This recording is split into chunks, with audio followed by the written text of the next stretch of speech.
Hello नमस्कार। कैसे हैं आप लोग। आज के वीडियो में हम लोग शुरू करने वाले हैं परमाणु तथा अणु के बारे में। परमाणु होते क्या है, अणु क्या होते हैं, यानी एटम एंड मॉलिक्यूल के बारे में हम लोग इस वीडियो में समझेंगे। चलिए, बहुत इंपॉर्टेंट टॉपिक है, सबसे सरल छोटा टॉपिक है। इसको हम लोग समझने का प्रयास करेंगे परमाणु और अणु के बारे में। चलिए, सबसे पहले हम लोग देखते हैं कि भाई ये परमाणु क्या होता है। ठीक है, आखिर एटम क्या है ना, परमाणु या एटम क्या होता है। तो परमाणु, जैसा कि डिफिनेशन में आपको बताया गया है, डिफिनेशन में कि पदार्थ का वह सूक्ष्मतम कण, पदार्थ का वह सूक्ष्मतम कण, पदार्थ का वह सूक्ष्मतम कण जो किसी रासायनिक अभिक्रिया में बिना अपघटित हुए सीधे भाग लेता है। ठीक है, ये पदार्थ का सूक्ष्मतम कण है और किसी भी अभिक्रिया में बिना अपघटित हुए ये क्या करता है, सीधे भाग लेता है, परंतु स्वतंत्र अवस्था में नहीं रह सकता है, यानी फ्री रूप में ये एग्जिस्ट नहीं कर सकता है, परमाणु कहलाता है ना। एक बार फिर से देखें, पदार्थ का वह सूक्ष्मतम कण जो किसी रासायनिक अभिक्रिया में बिना अपघटित हुए सीधे भाग लेता है परंतु स्वतंत्र अवस्था में नहीं रह सकता है, परमाणु कहलाता है। यानी अभिक्रिया जब होती है तो परमाणु को टूटने की आवश्यकता नहीं होती, यानी परमाणु और सरल किसी चीज में नहीं टूटता है, परमाणु सीधे किसी रिएक्शन में क्या करता है, ये भाग लेता है और ये स्वतंत्र अवस्था में नहीं रह सकता है। अगर हम सोचें कि परमाणु को ऐसे पड़ा रहने दे तो ये स्वतंत्र रूप में पड़ा नहीं रहता है, तुरंत क्या करता है, अभिक्रिया करने के दूसरा कोई अणु बना लेता है। ठीक है, और सबसे छोटा परमाणु जैसे कि बात की गई, सबसे छोटा परमाणु इसका होता है भाई, हाइड्रोजन का परमाणु है ना। परमाणु में सबसे छोटा कौन है, हाइड्रोजन का है, जिसकी त्रिज्या की बात की जाए तो 0.28 एंगस्ट्रॉम होती है और इसका जो द्रव्यमान है 1.008 AMU होता है। ठीक है, सबसे छोटा परमाणु हाइड्रोजन, त्रिज्या कितनी, 0.28 एंगस्ट्रॉम और द्रव्यमान कितना है इसका, 1.008 AMU यानी एटॉमिक मास यूनिट। अगर हम बात करें अन्य परमाणुओं की, तो अन्य परमाणुओं की जो त्रिज्या होती है वो 0.7 एंगस्ट्रॉम से 2.5 एंगस्ट्रॉम के बीच तथा द्रव्यमान जो होता है 2 AMU से 266 AMU तक होता है ना। अगर हाइड्रोजन को छोड़ के जितने परमाणु हैं सब आएंगे, उसकी त्रिज्या 0.7 एंगस्ट्रॉम से 2.5 एंगस्ट्रॉम के बीच में आएगी और द्रव्यमान आएगा 2 AMU से कितना, 266 AMU तक होता है। अब देखते हैं हम लोग परमाणु की विशेषताएं। अब लोग देखते हैं परमाणु की विशेषताएं। परमाणु की विशेषताएं क्या है, कैरेक्टरिस्टिक्स क्या है। तो पहला, जैसे आप देख रहे हैं, पहला पॉइंट, रासायनिक अभिक्रियाओं में परमाणु नष्ट नहीं होते। अगर कोई केमिकल रिएक्शन होती है, कोई रासायनिक अभिक्रिया होती है, परमाणु उसमें नष्ट नहीं होता है, इस बात को आपको ध्यान रखना है, परमाणु नष्ट नहीं होता है।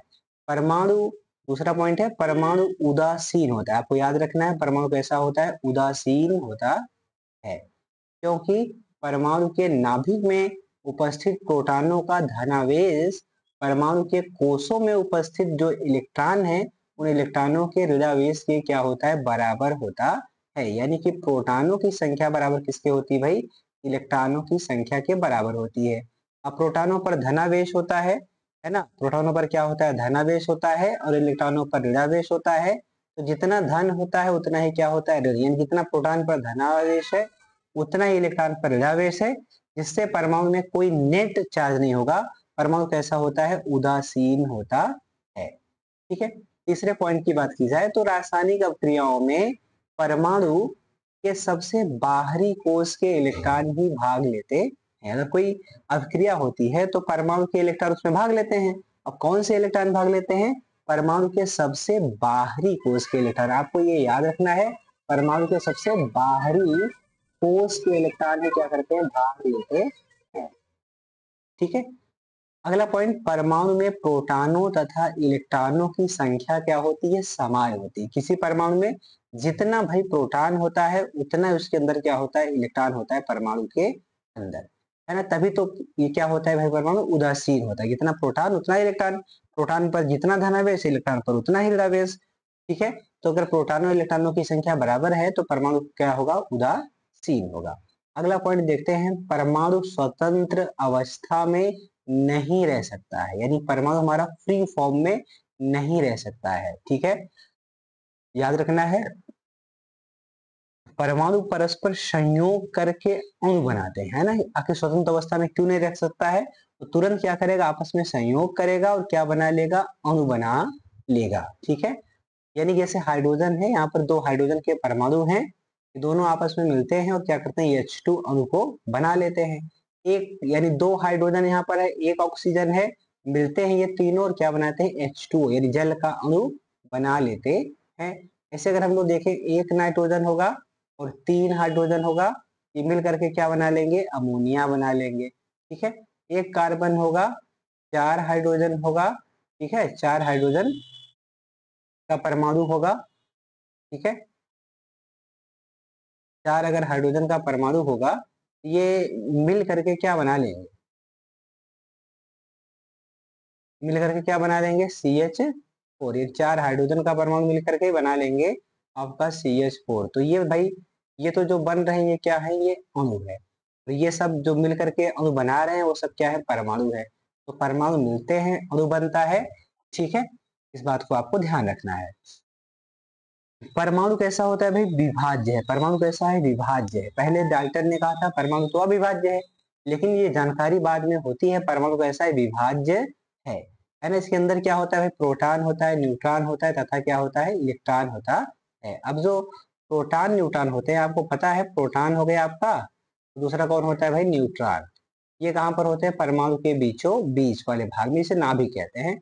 और ये बाहर का क्या होता है, ये बाहर का होता है कोश। ये बाहर का क्या होता है, बाहर का होता है ये कोश। इसके बाहर के कोश में यहाँ पर कौन रहता है, इलेक्ट्रॉन। इस तरीके से परमाणु में आप देख रहे हो तो तीन कण हैं, एक प्रोटॉन है, एक क्या है, एक प्रोटॉन है, एक न्यूट्रॉन है, दूसरा कौन है यहाँ पर, इलेक्ट्रॉन है। तो प्रोटॉन न्यूट्रॉन जो होते हैं ये कहाँ पर होते हैं, ये नाभिक के अंदर होते हैं। ठीक है, और इलेक्ट्रॉन कहाँ पर होता है, ये कोश कहलाता है, इलेक्ट्रॉन इन कोशों में रहते हैं। तो परमाणु आपका विभाज्य है और तीन प्रकार के कणों, प्रोटॉन, न्यूट्रॉन तथा इलेक्ट्रॉन से मिलकर के बना होता है। प्रोटॉन न्यूट्रॉन भाई नाभिक के अंदर होते हैं और इलेक्ट्रॉन कहाँ रहता है, कोश में चक्कर लगाता रहता है। ठीक है, ये तो हो गई भाई परमाणु की बात। अब चलते हैं हम लोग बात करते हैं अणु की। तो अणु को इंग्लिश में क्या बोलते हैं भाई, मालिक्यूल। क्या बोलते हैं, मालिक्यूल। अणु बोलिए चाहे आप क्या बोलिए, मालिक्यूल। अब देखिए, परमाणु तो हमने जाना, अब देखते हैं अणु क्या है। तो पदार्थ का वह सूक्ष्मतम कण, पदार्थ का वह सूक्ष्मतम कण यानी स्मॉलेस्ट पार्टिकल जो स्वतंत्र अवस्था में रह सकता है। भाई अणु तो स्वतंत्र अवस्था में नहीं रह सकता था, लेकिन जो अणु होता है ये स्वतंत्र अवस्था में रह सकता है तथा रासायनिक अभिक्रिया में बिना अपघटित हुए भाग नहीं लेता है ना।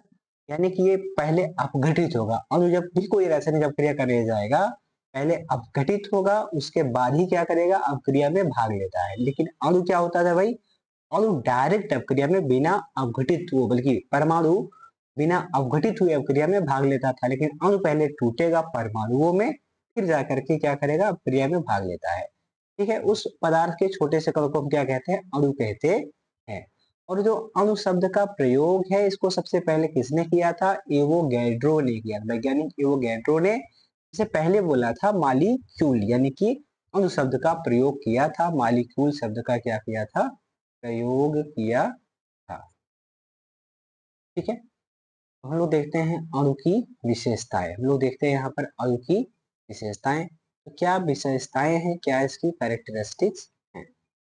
तो किसी पदार्थ के अणु में उस पदार्थ के सभी गुण विद्यमान रहते हैं। जैसे मान लो आपने जल ले लिया, ठीक है, जल हमारा एक पदार्थ है, या कार्बन डाइऑक्साइड ले लिया, मीथेन, अमोनिया, जो कुछ भी आपने ले लिया, तो किसी पदार्थ के अणु में अगर आपने मान लेते हैं कि इस तरीके से आपने क्या ले लिया, यहाँ पर एक जल ले लिया, यहाँ पर ठीक है, यहाँ पर आपने जल ले लिया, तो जल एक पदार्थ है, यहाँ पर ये जल है। तो अगर आप जल का एक अणु निकाल लेते हैं, उसके गुण का अध्ययन करते हैं, तो जो जल के एक अणु का क्या होगा, गुण होगा, वही पूरे जल के अणु का क्या होगा, पूरे जल का गुण होगा। यानी कहने का मतलब किसी पदार्थ के जो अणु में उस पदार्थ के सभी गुण क्या होते हैं, विद्यमान रहते हैं। दूसरा पॉइंट, अणु जो होता है रासायनिक अपक्रिया में परिवर्तित हो जाता है। कोई अपक्रिया होती है, जैसे मान लेते हैं कि आपका H2 एक अणु है ना, और Cl2 अणु है, दोनों अपक्रिया करते हैं, क्या बना लेते हैं, HCl बना लेते हैं, 2 मोल। तो अणु रासायनिक अपक्रिया में परिवर्तित हो जाता है तब भिन्न प्रकार का अणु बनाता है। अब यहाँ पर तो हाइड्रोजन अणु था, यहाँ पर क्लोरीन अणु है, लेकिन अब क्या बन गया, हाइड्रोजन क्लोराइड अणु बन गया। ठीक है, इस प्रकार से आप समझ सकते हैं कि अणु जब अपक्रिया करते हैं तो किसी नया प्रकार का अणु क्या करते हैं, बना लेते हैं।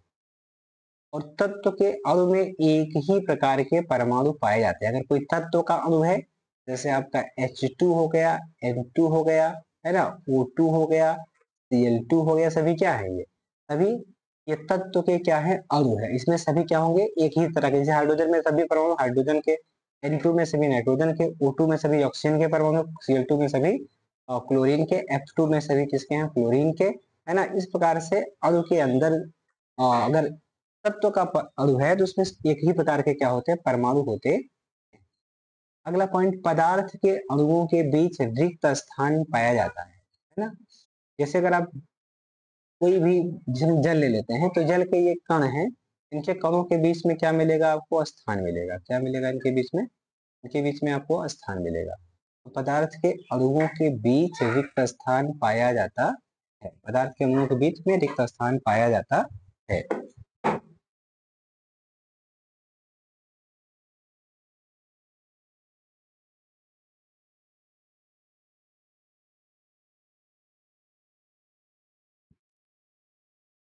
ठीक है, अगला पॉइंट हम लोग देखते हैं। अगला पॉइंट आपके सामने है,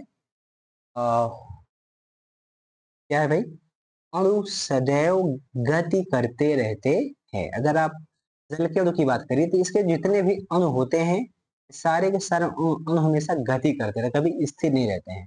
अणु सदैव क्या करते हैं, गति करते हैं। अगर गैस का अणु होगा तो बहुत तेजी से गति करेगा, है ना। आगे है, अणु की एक विशेष संरचना होती है। अणु की एक विशेष संरचना होती है। जैसे अगर आप देखें H2O की संरचना, तो क्या होता है, इधर ऑक्सीजन और 2 क्या होते हैं, हाइड्रोजन। अगर आप देखिए अमोनिया की, तो अमोनिया की अलग होगी भाई। अमोनिया में इधर नाइट्रोजन है और 3 हाइड्रोजन ऐसे पिरामिडल रूप में क्या होते हैं, ऐसे वो अलग होते हैं। ये आपका अमोनिया होता है। जल के कितने, ये जल है, इसके बाद 2 लोन पेयर होते हैं।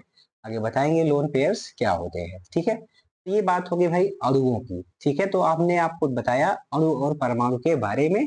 हमें यकीन है ये चीजें आपको समझ में आई होंगी। चलिए हम लोग फिर मिलते हैं नेक्स्ट वीडियो में, तब तक के लिए सभी को नमस्कार, धन्यवाद।